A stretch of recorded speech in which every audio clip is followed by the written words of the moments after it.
Bon, ben, bonjour. Fait que je vais me faire une vidéo sur les entrées-sorties, un peu sur la méthode du graph 7. Donc, dans une mise en situation qu'on doit compléter un tableau afin d'amener ça en graph 7, ben, comment on fait pour repérer les entrées-sorties? Il faut savoir en partant que ben, les entrées, c'est un signal que il va aller vers la machine, vers l'automate finalement, ou le relais de programmation. Donc, qu'est-ce qu'on va avoir là-dedans? Ben, souvent des boutons poussoirs que vous allez devoir peser vous autres même. Donc, dans ce cas-là, c'est tout considéré comme des entrées.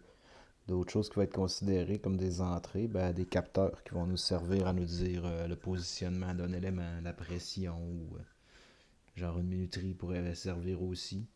Un thermostat pourrait servir pour dire la température est atteinte. Donc, c'est tous des éléments qui sont considérés comme des entrées. Ce qu'on va voir nous autres dans le problème, on va avoir un stop, un start, un sélecteur grand format et petit format. On va avoir un capteur pour le remplissage, un pour le positionnement et un pour la pression. Un qui va nous dire la bouteille est au bon endroit, puis un qui va dire la pression mise pour capsuler la bouteille a été bonne. Du point de vue des sorties, ben les sorties, il faut savoir que ça, c'est l'automate qui va envoyer un signal pour les faire fonctionner. Qu'est-ce qu'on retrouve comme type de sortie? Ben, un classique, une lumière pour nous dire quel est l'état d'une chose. Un élément de chauffage, tout ce qui est résistif finalement. Ou tout ce qui va amener du mouvement, comme un moteur qui pourrait amener un mouvement. Donc, ça nous amène un peu à ça, des pompes pour faire bouger de l'air ou envoyer une pression d'air. Donc, qu'est-ce qu'on va avoir nous autres dans nos sorties? On va avoir une unité d'arrosage pour nettoyer notre bouteille, un jet d'air pour sécher la bouteille, une valve qui va permettre le remplissage, donc c'est carrément juste laisser passer l'eau, et un bras robotisé qui va servir à déplacer la bouteille. On va aller voir ça là-dessus. On vous met dans la mise en situation ici. Donc, une unité d'embouteillage de boisson produit deux formats de bouteilles. Grand format d'1 litre et plus petit format de 500 millilitres. C'est pourquoi mon graph 7 va avoir deux branches dans ce cas-là. La production des deux formats, pour la production des deux formats, la séquence démarre par l'entremise du même bouton Start. Donc, c'est le même bouton qui va servir à démarrer la séquence. À l'appui du bouton Start, si le sélecteur est placé sur grand format, donc grand format et start, euh, l'unité de lavage démarre et lave pendant 3 secondes. Lave pendant 3 secondes. Et la bouteille sera ensuite séchée par un jet d'air qui, lui, va fonctionner pendant 4 secondes. Elle est remplie par l'ouverture d'une vanne. Donc après ça, on remplit la bouteille. Elle est remplie par l'ouverture d'une vanne jusqu'à ce qu'un capteur valide qu'elle soit pleine. Donc le capteur de remplissage qui est là. Euh, je me suis perdu. Ok, on est rendu là. La bouteille est ensuite déplacée par un bras robotisé. Donc, bras robotisé qui est ici, qui va aller la placer sous la presse.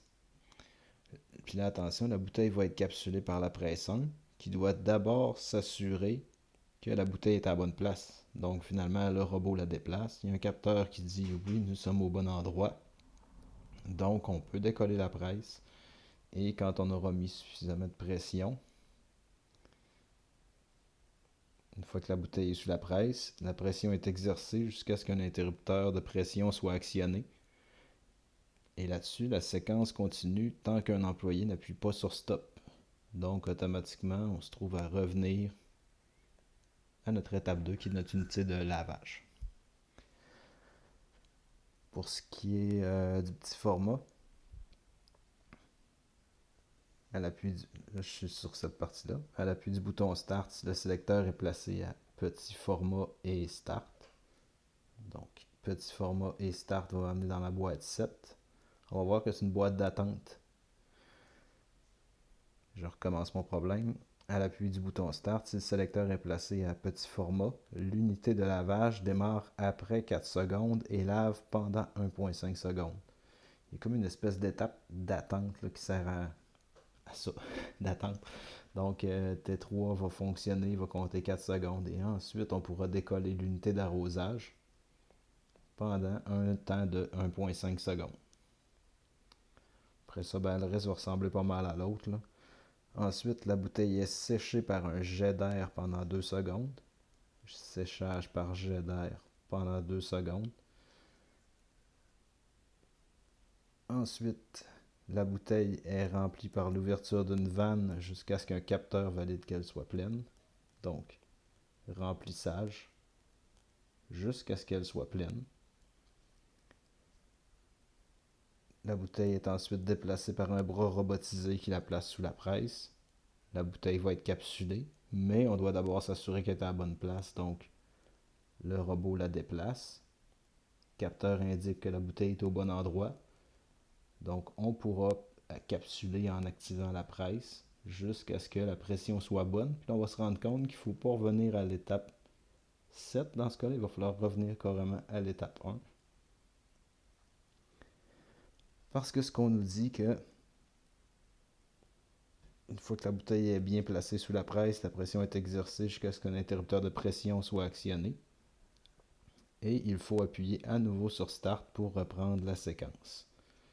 Donc si on avait voulu automatiser la séquence, on aurait juste ramené ça ici, ça aurait recommencé notre étape d'attente. On aurait même pu à la limite ramener ça directement au lavage, considérant qu'on aurait comme plus d'attente à faire. Donc ça va dépendre vraiment du problème. Mais dans ce cas-là, on nous dit qu'il faut revenir à l'étape 1 et il va falloir que quelqu'un appuie à nouveau sur le Start physiquement pour repartir la séquence. Donc j'espère que ça vous a aidé à mieux comprendre ce problème-là. Si vous avez des questions, je vous invite à les laisser en commentaire.